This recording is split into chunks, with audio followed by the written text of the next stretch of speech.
My daughter Isabel goes to Christ the King. Their code of conduct is very, very stringent. And I noticed on a different handout they sent home recently, even white lies are considered a violation of the Christ the King code of conduct. It is a white lie to send home documents to every house in Irondequoit claiming that we have a 96% Regents graduation rate. It's untrue. 85% of our students graduate on time with a Regents exam diploma. Even when you tack on summer school, the numbers only rise minimally. The days of us competing directly on par with Pittsford and Brighton are, for the short term, finished. It's past tense. Eastridge High School has now surpassed us in graduation Regents rates. That's unacceptable. Our high school's ranking among college admissions officers is very important to where your child goes to school. Our high school, as it drops in ranking and prestige, is put lower and lower on the list. So that means that if you have your student who's doing extremely well in AP or high school class and graduated with their Regents exams, competes against another student now from another high school, Huntington Falls or a different high school, they're automatically slightly given a notch down, even if their grades are the same. And that's just the truth. That's the way it goes. So, first of all, the fact that they spent $80 million in the last 10 years on buildings, AstroTurf fields, swimming pools, libraries, and the like, and at the same time oversaw the largest drop in our academic ranking and our academic achievement in the history of West Irondequoit is very disturbing. This type of failure, and I say failure on the part of the school board, not on the students or the teachers or the parents, this is a leadership problem. The leadership comes from the top down. The tone and academic rigor comes from the top down. The focus on academics and academic achievement can only come from the superintendent and from the school board that we elect. Right now, their meetings consist of nothing more than light banter, no in-depth discussions whatsoever, and good news about what's happening in our school district. It's basically a commercial for themselves. Then they tape a small portion of it over the last several years and then run that on ICAP, making it seem as if everything is going quite well. We elect individuals, 7 different individuals, to that school board so that each one of them can bring their specialty and ideas to the table. No one person can dictate what happens on that board. But certainly we expect 7 different ideas to draw on those experiences and to move our district forward. I would like to point out that Jeff Crane, who, by the way, his academic background consists of being a gym teacher at Brighton, has no PhD. He never did finish his doctorate and is getting paid.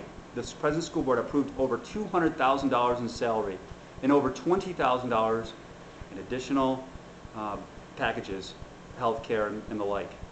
So he's making almost $250,000 in pay and benefits, or $230,000, for an individual who does not have a PhD, whose background consists of phys ed or a gym teacher. Now that's fine. There's nothing wrong with being a gym teacher. But his master's is not even in ED, public administration. His master's is generic master's, which is not specific to education. Ask yourself this question: is that why our town has lost its West Irondequoit has lost the focus of academics? I found while working overseas on with multi-million-dollar agencies, oftentimes individuals who are entrusted with such a great deal sum of money, they start to think that, gee, if I only built this school or if I built this large building, it'd be something that would have their name on it, and they could point to it, something concrete that they did.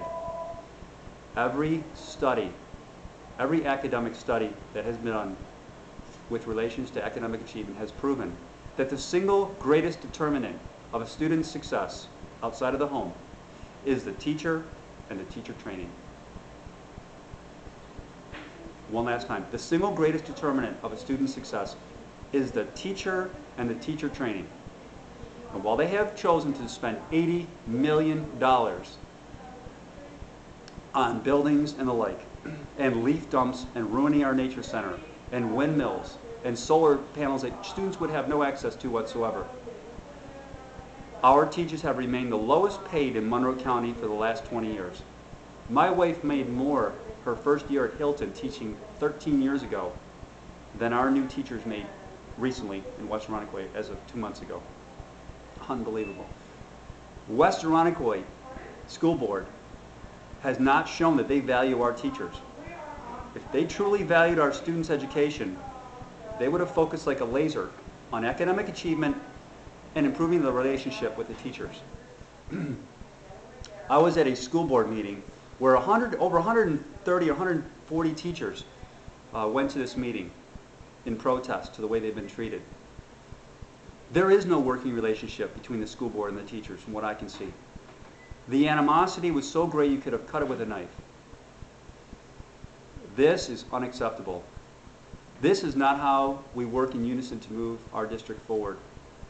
With the current state of affairs between the school board and the teachers, the outrageous spending plans put forth during a crippling recession, the lack of open government, and the lack of even the desire to welcome teachers' input or other individuals' input will ensure that our district will not move forward in the near future.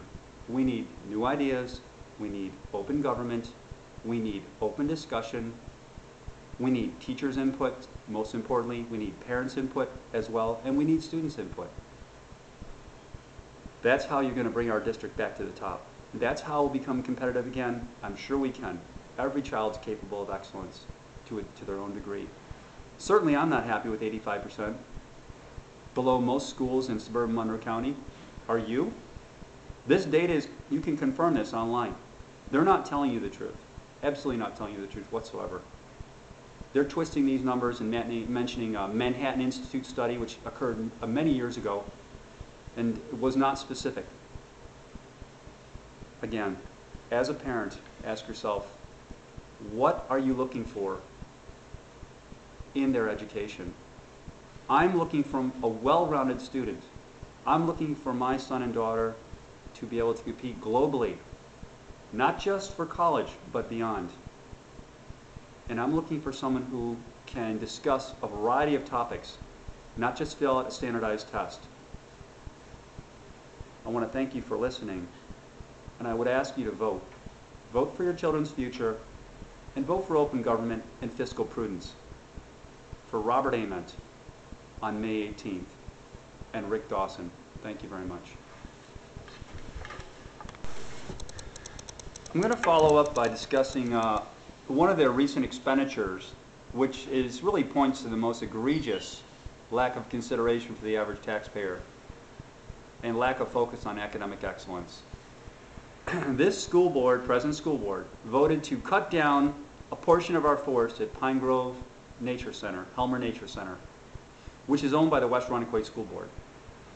They spent upwards of over $300,000 for what can be described as a leaf dump or a leaf rotter.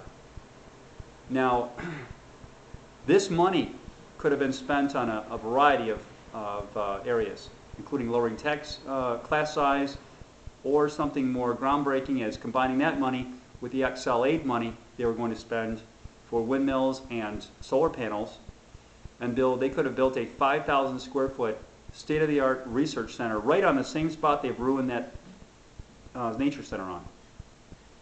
You should see the size of the area that they cut down and poured concrete on. First of all, the amount of money they paid for that project is absurd. You should go see it for yourself before you vote. I'll run a video afterwards and you'll get to see it in living color, but it really is worth a trip down there, and I'm sure you won't feel the same after you see it.